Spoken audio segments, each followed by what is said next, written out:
Oke, Herbana bikin ada sarana nggak kalau orang mau tanya-tanya soal herbal? Oke, jadi sebenarnya sekarang ini kita lagi dapat pertanyaan banyak banget di Instagram kita. Kita jujur sampai kewalahan menjawabnya. Cuman kita berusaha sebisa mungkin untuk menjawab setiap pertanyaan karena setiap case orang tuh beda kan. Jadi pertanyaannya bisa yang baik untuk imunitas yang mana? Sebenarnya ada beberapa yang baik untuk imunitas. Jadi kita selalu tanya ada additional health concern Condition nggak ya? Ya karena misalnya kunyit very good for immune. Kalau misalnya ada masalah pencernaan itu sangat baik karena kunyit juga sangat baik untuk pencernaan. Tetapi meniran itu very specific immunomodulator kan. Jadi dia emang sangat potent immune boosting. Bahkan sampai kalau minum meniran sebaiknya tidak lebih dari 2 minggu tanpa setelah 2 minggu ada jeda 5 hari baru bisa. Jadi nggak bisa diantam terus gitu ya? Iya. Jadi bisa masuk ke Instagramnya Herbana. Yes. Apa alamat Instagramnya? Herbana.id. Herbana.id, teman-teman bisa ngikutin ke sana. Iya. Kalau pusing-pusing mau tanya soal ada bunga inilah, ada apalah, coba tanya ke sana ya. Oke, balik lagi ke sini. Ini konsumsinya gimana? Bisa dikonsumsi satu-satu aja atau bisa dicampur-campur? Bisa dicampur-campur definitely. Itu yang saya suka dengan rempah-rempah. Kebanyakan rempah-rempah itu tidak punya bahan aktif yang go against each other. Memang kalau kita naik satu level ke farmakologi atau ke rempah yang sifatnya mengobati, there's a different story. Kadang-kadang ada bahan aktif yang berinteraksi tidak secara positif di dalam tubuh kita. Tapi kalau kita bicara rempah-rempah yang umum yang ini, it doesn't really matter untuk dikombinasi atau dikonsumsi dengan sendirinya. Jadi caranya gimana? Caranya gampang. Kalau misalnya saya lagi mau nih, walaupun saya agak sedikit berhati-hati mengkonsumsi kunyit secara segar karena pahit rasanya. Jadi biasanya kalau kunyit saya pisahin, saya campur ke smoothies yang slightly agak manis dari buah-buahan. Jadi agak saru rasa pahitnya. Tapi bahan aktifnya nggak hilang dengan dicampur-campur? No, asalkan dikonsumsi langsung. Harus langsung ya? Saya selalu mengatakan kalau mau mendapatkan bahan aktif semaksimal mungkin dari rempah, Anda buat, Anda ekstraksi sendiri, Anda konsumsi langsung. Jangan disimpan. Biasa bawa-bawa nih. Yes. Ya kan ke kantor atau kemana, itu efektif nggak? Efektivitas tergantung dari dibawa ke kantornya menggunakan kanister seperti apa. Kalau dimasukin ke botol biasa, tumbler biasa yang tembus cahaya, well sebetulnya 1-2 jam kemudian sih there's nothing Cuma left. 1-2 jam loh teman-teman. Ya, jadi percuma juga, cuma rasanya doang yang didapat. Exactly. Nah biasanya kalau saya mau bawa ke kantor, saya pakai kanister yang apa sih yang ada kayak insulasinya gitu ya? Kayak termos yang tidak tembus cahaya ya, jadi temperaturnya dijaga dan juga tidak ada. Tapi itu pun tahan berapa lama kalau dalam termos gitu? Iya, kalau sampai makan siang deh gitu. Oke, jadi nggak bisa buat seharian juga teman-teman. Nah, oke, ini diapa ini? Dipotong? Dipotong, kemudian untuk mengeluarkan sari-sarinya itu biasanya saya geprek. Digeprek? Jadi biasanya kalau saya potong gitu ya, seperti ini. Pisau saya sih di rumah rada gede, lebih gede. Ya, jadi biasanya saya geprek. Kemudian saya masukin cangkir. Masukin sini. Dan saya pakai air dari water dispenser. Oh, jadi dispenser, nggak perlu rebus? Again, rule of thumbs untuk bahan aktif, untuk antioksidan, interaksi dengan temperatur tinggi itu sebaiknya seminimum mungkin. Jadi kalau karena akan rusak juga ya. Akan rusak jadi kalau direbus, kelamaan apalagi sampai berubah warnanya ngikutin itu hilang juga ya? Hilang juga gitu. Jadi makanya baru tahu biasanya keliru. Konteksnya makanya herbal itu juga kan gini, ada juga statement yang mengatakan oh makanan Indonesia mengandung banyak rempah-rempah sehat. Nasi kapau, wah itu banyak rempahnya, sehat nggak? Sehat sih, kenyang. Sehat rasanya enak ya. Tapi kalau dari kacamata konteks bahan aktif antioksidan dan lain sebagainya most likely satu sudah tidak ada karena proses memasak yang panas dan lama. Cuman rasanya doang yang tinggal. Cuman rasanya. Dan kedua kalau dimasak pun kan berapa banyak sih bahan aktif yang kita gunakan dalam. Gak mungkin lah ya segini semua dimasukin. Gitu. Jadi rasanya hancur. Exactly. Jadi tentunya penggunaan rempah di masakan ya it's good artinya ada antioksidan sedikit ada ini ada itu tapi tidak cukup untuk bisa even untuk mencegah penyakit tuh. Oke. Tidak. So balik ke sini, yes. Masuk ke sini. Dikasih air. Langsung diminum atau ditahan?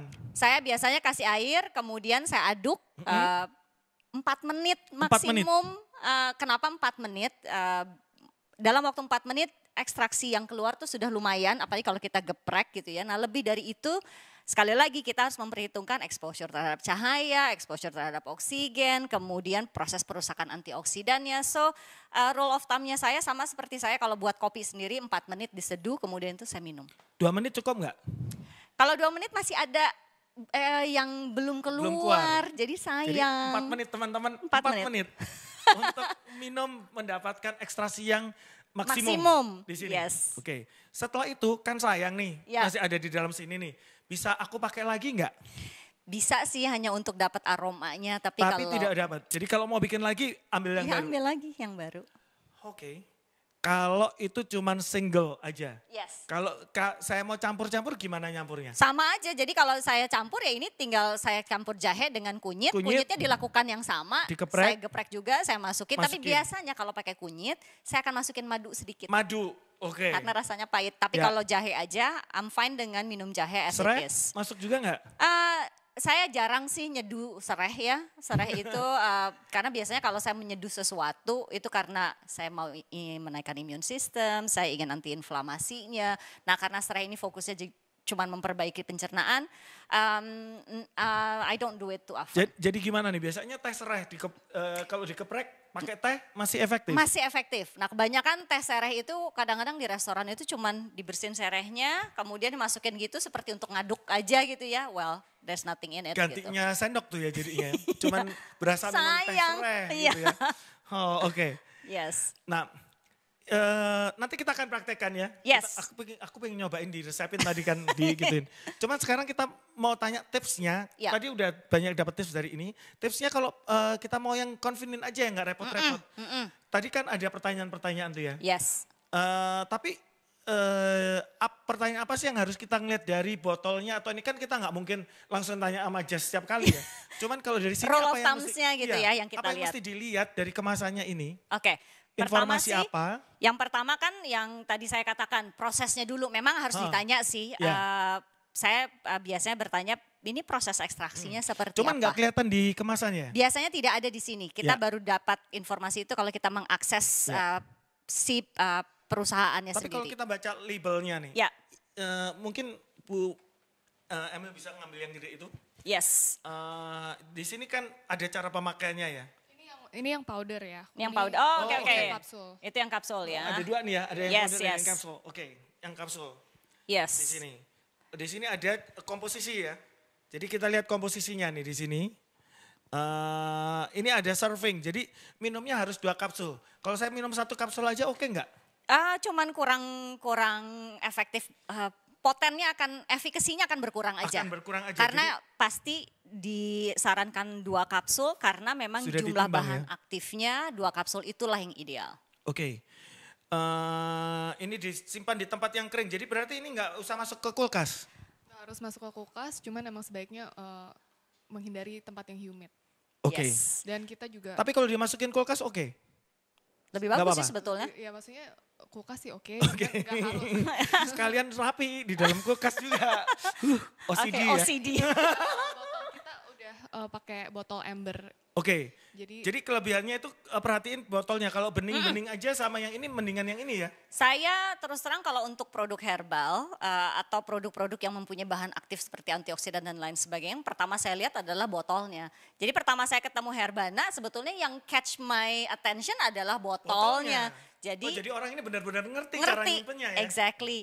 Nah dan memang produk-produk seperti ini harus dihindari disimpan di tempat-tempat yang humid, tempat yang panas, kena direct sunlight. Nah karena kita tinggal di Indonesia, temperatur kadang-kadang di dalam ruangan kan tidak selalu setiap rumah ada AC-nya ya. Kadang-kadang memang saya masukkan ke dalam kulkas karena kulkas itu ideal, dingin, kering dan lain sebagainya. Ya. Tapi memang tidak perlu. Nggak perlu ya. Nggak Tapi perlu. Masuk kulkas juga oke. Juga nggak masalah. Memang Ya. saya juga punya tuh laci kulkas yang isinya Ya semua. kan? Yes. Oke Yes. guys, ini pertanyaan dari kita berdua. Pertanyaan pertama, gimana cara bikinnya ini? Pengen tahu supaya kita jadi yakin mau beli ini Yes. produk. Gimana guys? Oke, jadi kita tuh benar-benar mengkontrol semua step-stepnya. Dari bahan baku, jadi bahan baku itu kita ngelewatin QC. Jadi quality controlnya itu sangat ketat, ada uji toksisitas, uji logam berat, jadi supaya logam beratnya itu harus ada kadar tertentu di bawah kadar itu. Terus kita juga ada uji mikroba. Jadi kita nggak boleh ada mikroba di sini. Makanya bisa awet tahan lama karena sangat steril ini. Dan ada juga kemasannya pun ada uji stabilitasnya. Terus dari bahan baku baru kita menggunakan Quadra Extraction System dari Jerman. Quadra Extraction System ini unggul karena sangat efisien, maka bahan aktifnya actually lebih tinggi. Begitu. Jadi bahan aktifnya ini juga di measure ya. Bahan aktifnya setelah udah menjadi finished goods, ekstraknya diukur lagi bahan aktifnya dan sekali lagi melewatkan QC, quality control lagi. Tadi sama yang logam berat, mikroba. Jadi udah jadi tetap QC di lagi, QC ya. lagi. Ya, terus ini yang kemasannya ini kita tes nih bisa tahan berapa lama kalau begitu masuk ke Bisa dalam tahan berapa kemasan lama? 2 tahun. 2 tahun? Iya, karena udah kering dan sangat Kalau steril. sudah dibuka juga 2 tahun? Up to 2 years, yes. Ya, Setelah oke. dibuka. Asal cara Kan kalau ada kayak penyimpanannya, kosmetik tuh kalau udah dibuka cuma tahan 6 bulan atau 12 bulan. enggak masih. Tetap. Ini 2 years setelah dibuka. Tapi given that ini ditaruh di tempat yang kering, Yang kering, ya. sesuai anjurannya. Iya. Bu Amil teryakinkan nggak apa yang dikatakan Jess? Saya sih definitely dengan melihat botolnya, kemudian saya cari tahu, saya komunikasi, kemudian saya lihat R&D-nya, definitely satu-satunya produk herbal yang saya gunakan di rumah sih ini. Oke. Jadi definitely I use it every day.